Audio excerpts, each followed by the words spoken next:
안녕하십니까. 구미시의회 양포동 지역 의원 이지연 의원입니다. 어수선한 탄핵 정국 속에서도 꿋꿋이 자기 자리를 지키며 일상을 의연히 대처하시는 존경하는 41만 구미 시민 여러분과 세임한 구미 시대를 위해 힘쓰는 김장훈 시장님을 비롯한 구미시 공무원분들, 그리고 오늘의 바른 기회를 주신 박교성 의장님과 동료의원님들께 정중히 인사드립니다.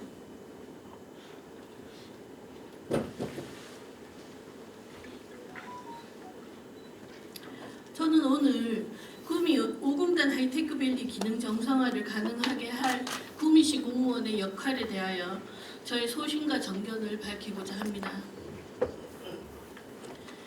오늘의 주제인 구미 5공단 하이테크밸리는 2030년 개항을 앞둔 대구 경북 통합신공항을 비롯한 주요 교통망과의 접근성이 뛰어나 물류 이동의 효율성을 높이는 지리적 이점을 갖고 있습니다.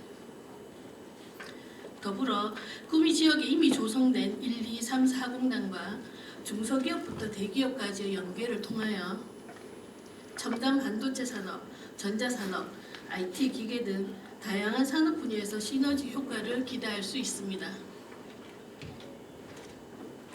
또한 지역 내 다수의 기술대학 및 대학교가 위치해 있어 공단 내 전문 인력 수급이 원활하다는 점도 큰 장점 중에 하나로 꼽힙니다. 그러나 구미 5공단 하이테크밸리는 초기 조성 과정부터 현재까지 몇 단계의 한계를 보이고 있어서 초기 정착과 지역적 문제 해결을 위한 노력이 병행되어야 그 잠재력을 충분히 발휘할 수 있을 것으로 보입니다. 구미 5공단 하이테크밸리의 공장 부지를 분양받은 기업들이 투자에 소극적인 이유를 들어보았습니다. 우리가 아는 대로 경제적 불확실성과 최근 탄핵 리스크, 초기 인프라 구축 비용과 부지 개발 비용 등 높은 초기 비용, 인구 감소와 청년층의 수도권 집중 현상에 따른 노동력 확보의 어려움, 기존 공단과의 경쟁, 기업들이 실질적으로 체감할 수 있는 혜택이 부족한 정책적 지원의 한계 등이었습니다. 지금도 기업들은 신규 투자 검토 시 다른 지역을 고려하거나 투자를 보류할 가능성이 큽니다. 이를 해결하기 위해서 보다 적극적인 정책 지원과 기업들이 체감할 수 있는 유인책 마련이 필요합니다. 5공단 1단계 분양이 완료되고 2단계 조성이 진행되는 지금 지자체인 구미시가 취할 수 있는 방안 중 현재 필요한 조치에는 공단의 인프라와 환경을 개선하는 것이 핵심 과제 중 하나입니다. 지난 12월 12일 산업부와 지방시대위원회, 산동공 등 정부 부처 기관과 한국산업단지 경영자협회를 비롯한 입주기업 관계자, 전문가 등이 산단의 발전 방안을 논의했습니다.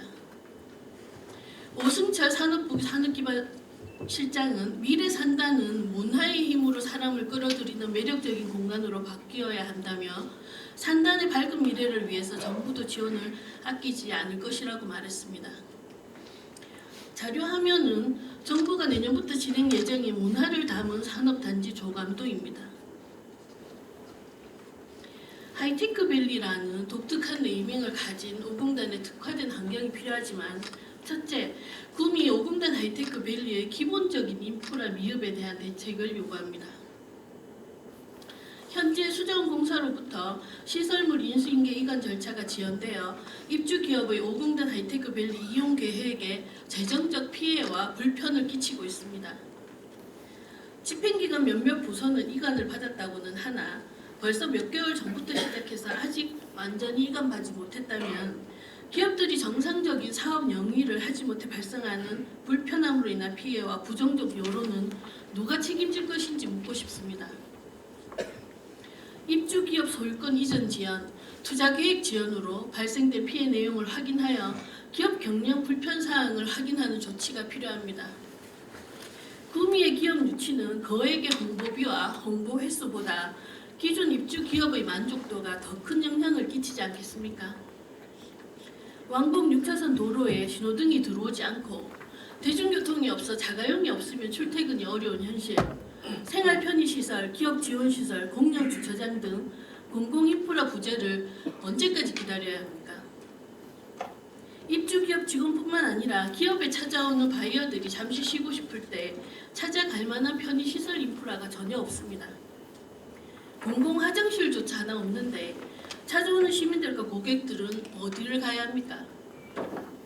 넓은 도로에서 신호등이 없어 대형 트럭과 주행 차량의 과속으로 인한 사고 위험에 항상 노출되어 있습니다. 특히 비가 오거나 야간에는 교차로 진입이 두려울 정도였다고 합니다. 본 의원이 놀랐던 것은 시장에 참석하는 행사나 이벤트가 있을 때에는 정상적으로 작동하였다는 그 교통신호는 입주 기업들의 불쾌감을 불러일으켰습니다. 둘째, 5공단 내 기업 통합 지원 사무실 운영이 신속히 필요합니다. 수자원 공사와의 소통 부족으로 기업이 겪는 어려움을 구미시가 적극적으로 대응해야 합니다. 구미시가 입주 기업의 애로를 대변하여 수자원 공사와의 협의 채널을 운영해야 한다는 요구입니다. 만약 기업 불편이 지속된다면 현재 조성 중인 5공단 2단계에 대한 기대도 낮아질 것이고 분양 속도나 기업 입주 역시 우려대로 저조할 수밖에 없을 것입니다. 셋째, 공단에 입주한 기업들 간의 협력을 강화하기 위한 네트워크를 구축하는 것도 중요합니다. 5공단 입주기업 협의체를 구성하여 주십시오. 대기업과 중소기업의 서로 다른 기업 애로를 공동으로 제시하고 해결할 수 있는 협의체가 필요하지 않겠습니까? 대기업 위주가 아니라 입주기업 각각의 불편사항을 듣고 최대한 조기에 문제를 해결할 수 있도록 노력해 주시기 바랍니다. 넷째, 공단의 잠재력을 국내외 기업들에게 효과적으로 알리는 마케팅과 홍보 활동을 강화해야 합니다. 특히 해외 투자자들을 대상으로 구미공단의 특화된 장점을 홍보하여 구미를 첨단 산업의 중심지로 브랜딩하여 국내 기업들 외에도 매력적인 투자처로 인식되도록 노력해야 합니다. 이제 공단 조성과 분양을 맡은 한국수자원공사 이야기를 좀 하겠습니다. 우리는 이미 수자원공사가 구미 4공단 공장 용지 분양가를 2003년부터 매년 인상하고 이미 분양 계약한 기업에도 소급 적용한 전적을 기억하실 겁니다.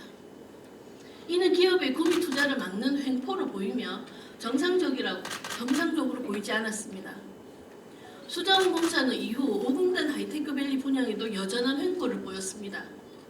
2023년 8월 구미시와 한국수자원공사는 1단계 공장 용지를 모두 분양했다고 밝혔습니다. 2017년 8월 분양 이후 만 6년 만이었습니다. 가장 큰 요인은 높은 분양가였습니다. 산업 입지 및 개발에 관한 법률에 따라 수익 용지가 총 면적 10% 이상이 되면 매각 수익 일부를 분양가 인하 등을 위해 사용할 수 있다고 규정되어 있음에도 불구하고 수공은 최초 분양 시 수익 용지 7%만을 분양하며 평당 86만 원이라는 높은 분양가를 고수하고 구미시와 구미시에 투자하려는 기업의 분양가 인하 요구에도 불구하고 이를 검토하지 않은 책임은 수공에 있습니다. 애초에 수공이 최초 분양 시에 평당 분양 가격을 60만 원대로 공급할 수 있었다는 이야기입니다. 돌이켜보면 그 당시에 구미시는 어떻게 대응해야 했을까요? 지금의 구미시는 어떻게 대응하고 있나요? 지금도 이러한 상황이 반복되고 있는 것은 아닌가요? 구미시 관련 부서의 전문성 확보와 합리적인 판단이 요구됩니다. 마지막으로 5공단 하이테크밸리 입주기업의 부탁을 대신 전하겠습니다. 여타의 사정으로 지연되는 상황을 이해하고 있으나 다만 향후 일정과 계획을 공식화하여 입주기업에 전달하여 기업의 사업 영위에 도움을 주어 기업과 구미시가 함께 발전하는 계기가 되기를 바라고 있습니다. 지금이 골든타임입니다. 진행 결과를 살펴보겠습니다. 이것으로 저의 발언을 마치겠습니다. 경청해 주셔서 감사합니다.